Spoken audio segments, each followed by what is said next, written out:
Hey everyone, welcome back. I was just looking at the market reaction today, and it is wild how two people can look at the exact same data and see completely opposite realities. Take a look at what happened when the June jobs report dropped this morning. The headline number came in at 57,000 payrolls, literally half of what the market expected. And if you just turned on the TV, you'd think everything was great because the Dow instantly shot up to a new record high on hopes of interest rate relief. But look at the rest of the board. The Nasdaq fell. Semiconductors got absolutely hammered for a second straight day, and the S&P finished completely flat.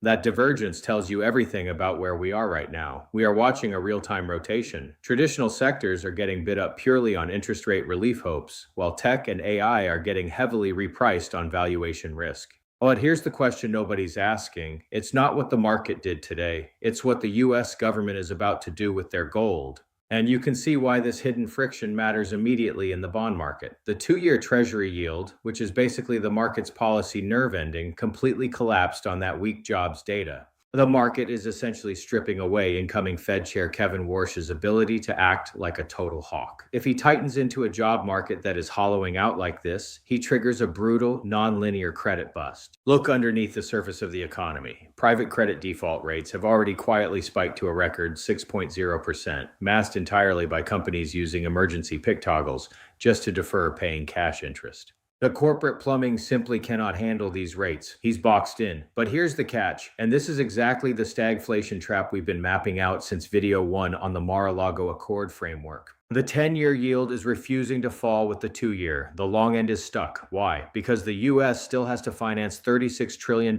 in debt, deficits are ballooning, and foreign central banks are aggressively dumping treasuries to buy physical gold. So how does Washington escape a sovereign debt crisis when the traditional central bank playbook is broken? They don't print money. Instead, they pull an emergency administrative lever hiding in plain sight on the Treasury's own balance sheet. Today, we need to talk about the ultimate break-the-glass endgame, the Sovereign Gold Revaluation.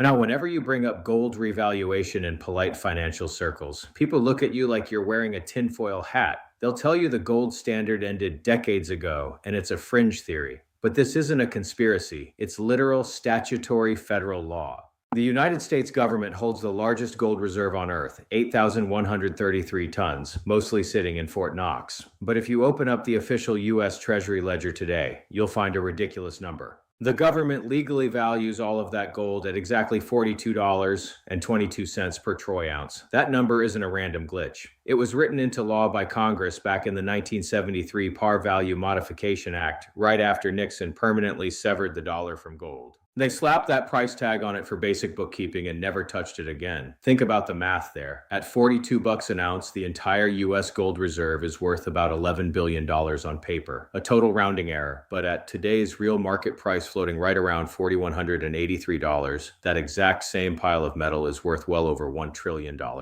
Now remember how we got here. Gold has had an absolute powerhouse run, exploding to historic highs earlier in the year before a sharp technical correction brought it back to this $4,100 zone. But even with that pullback, the floor under this market is completely rock solid. Why? Because underneath the surface, major central banks, especially China, which quietly tripled its net gold imports, are aggressively buying every single dip. They are intentionally shedding US dollar exposure to build a multipolar safety net, ensuring the price stays permanently elevated. At these sustained levels, that exact same pile of metal is worth well over $1 trillion. That means there is a $1 trillion unrecognized asset sitting right under the Treasury's nose. And with annual interest payments on US debt compounding completely out of control, that ledger entry is suddenly becoming a very realistic escape hatch. So how does the government actually pull this off without selling an ounce of physical gold? Because they obviously aren't going to start auctioning off Fort Knox bullion to the public. It's a pure accounting format trick. It takes 3 steps. First, the Treasury uses its statutory right to revalue its gold reserves from that archaic $42 price up to the current market spot price. This instantly registers an electronic accounting gain on the government's books. Think about how this math scales. At today's market spot price of $4,183, revaluing those 261 million troy ounces hands the Treasury over $1 trillion in instant debt clearing liquidity. If they peg it to $5,000 an ounce, that windfall jumps to over $1.3 trillion. And if macro conditions push them to do a full systemic reset and revalue gold to $10,000 an ounce, The Treasury wipes away over $2.6 trillion in debt overnight with the stroke of a pen. Second, using a legal framework that goes all the way back to the 1934 Gold Reserve Act, the Treasury issues new electronic gold certificates to the Federal Reserve to back up that new value. Third, in exchange for those certificates, the Fed is legally required to credit the Treasury General Account with cold, hard cash. Just like that, the Treasury suddenly has $1 trillion in its checking account. They can take that money and instantly retire, maturing short-term T-bills as they roll over. They wipe out a massive chunk of debt pressure without needing to flood an already exhausted private bond market with new supply, and without forcing Kevin Warsh to lower interest rates or print new money prematurely. This explains the exact structural friction we are seeing play out right now between the Fed and the Treasury. Publicly, Kevin Warsh is presenting himself as an independent monetary purist. He's talking a big game about aggressively shrinking the Fed's balance sheet and clearing out mortgage-backed securities to get back to a clean, orthodox blueprint. He doesn't want the Fed to act as a political pawn for fiscal engineering. But behind closed doors, we know the administration brought him in with a very specific mandate: relieve interest rate pressure and support this massive domestic manufacturing renaissance. If Warsh holds his ground and refuses to launch quantitative easing to bail out the bond market, a gold revaluation becomes the perfect political compromise. It's an administrative fiscal maneuver executed entirely by the Treasury. It allows the administration to get their debt relief while letting Kevin Warsh protect his hawkish credibility and keep the illusion of an independent Fed completely intact. The theater of separation stays alive, even though the underlying coordination is absolute. This is why the pieces of the puzzle are moving so fast right now. While a gold revaluation handles the long-term solvency of the debt, Step 8 of our playbook is already handling the short-term liquidity.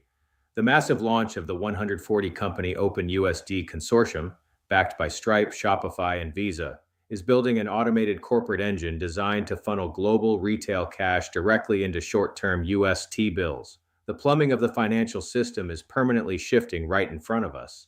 That brings us to the July 14th macro checkpoint. When Warsh steps up to Congress for his Humphrey Hawkins testimony, ignore the mainstream media headlines. Watch the 2-year yield. Watch the 10-year yield. Watch how the bond market reacts to his words. And watch what he says about that new balance sheet task force he just set up. Now, just a quick heads up. This is not investment advice. I'm not a registered financial advisor. Make sure you do your own research and speak to a professional before making any investment decisions. With that said, here's how I'm personally thinking about positioning my capital through this reset. If you want to protect your purchasing power, you have to own the assets that cannot be statistically adjusted, manipulated, or printed away. Right now, I'm staying highly patient on high beta tech and completely sitting out the semiconductor earnings volatility. I'm keeping my capital anchored exactly where the structural floor is being built. Physical gold, which is holding firm right around $4,183, silver, copper, hard Canadian energy infrastructure, Layer 1 tokenization rails like Ethereum and Solana, public crypto equities, and specialized financial app chains.